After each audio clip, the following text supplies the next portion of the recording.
అదేదో సినిమాలో అల్లు అర్జున్ చెబుతాడు కదా, ఆశ క్యాన్సర్ ఉన్నవాడిని కూడా బ్రతికిస్తుంది, భయం అల్సర్ ఉన్నవాడిని కూడా చంపేస్తుంది. ఆశావాదం రేపు బాగుంటుంది అన్న నమ్మకం మనిషికి లేకపోతే అతడు ఈరోజే చావడానికి వెనకాడకపోవచ్చు. ఆశ మనిషిని బ్రతికిస్తే నిరాశ చంపేస్తుంది. ప్రతి పరిస్థితికి రెండు పరిణామాలు ఉంటాయి. ఒకటి గెలవడమైతే, రెండు ఓడిపోవడం. ఒకటి లాభమైతే, మరొకటి నష్టం. ఒకటి సంతోషాన్ని కలిగిస్తే, ఇంకొకటి విచారాన్ని మిగిలుస్తుంది.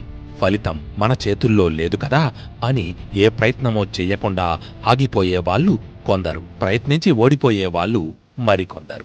ఏది ఏమైనా నమ్మకంతో పోరాడి చివరకు విజయం సాధించేవాళ్లు మరికొందరు.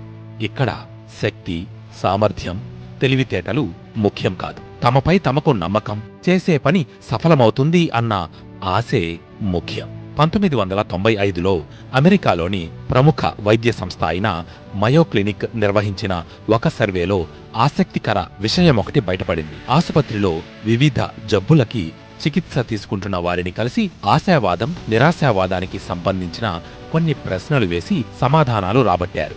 వచ్చిన ఫలితాలు అందరినీ ఆశ్చర్యపరిచాయి. నిరాశావాదులు నిర్ణయించిన సమయానికి ముందే మరణించారు. ఆశావాదులు నిర్ణయించిన సమయాన్ని దాటి జీవించి జబ్బుల నుంచి పూర్తిగా ఉపశమనం కూడా పొందారు. ఆశావాదం అంటే సానుకూల దృక్పథంతో ఆలోచించడం, చెడులో కూడా మంచిని చూడడం. ఇక నిరాశావాదం అంటే మంచి కంటే ఎక్కువ చెడే ఆలోచించడం. మనం తలపెట్టిన కార్యం విజయవంతం కావాలా లేదా, సత్ఫలితాలు వస్తాయా రావా అన్నది మనం ఆశావాదంతో ఆలోచిస్తున్నామా లేదా నిరాశావాదంతో ఆలోచిస్తున్నామా అన్నదానిపై ఆధారపడి ఉంటుంది. విద్యారంగంలో అంబేద్కర్, అబ్దుల్ కలాం వంటి వారు, పారిశ్రామిక రంగంలో అంబానీ, దేశ స్వాతంత్ర్య విషయంలో మహాత్మాగాంధీ లాంటి వారు ఆశావాదాన్ని పెంచుకోవడం ద్వారానే వారు అనుకున్నది సాధించారు. అద్భుత వ్యక్తులుగా పేరుగాంచారు. కాబట్టి మనం కూడా వాళ్ళలా ఉన్నత విజయాలు సాధించాలంటే సానుకూల దృక్పథం అంటే ఆశావాదంతో జీవించాలి.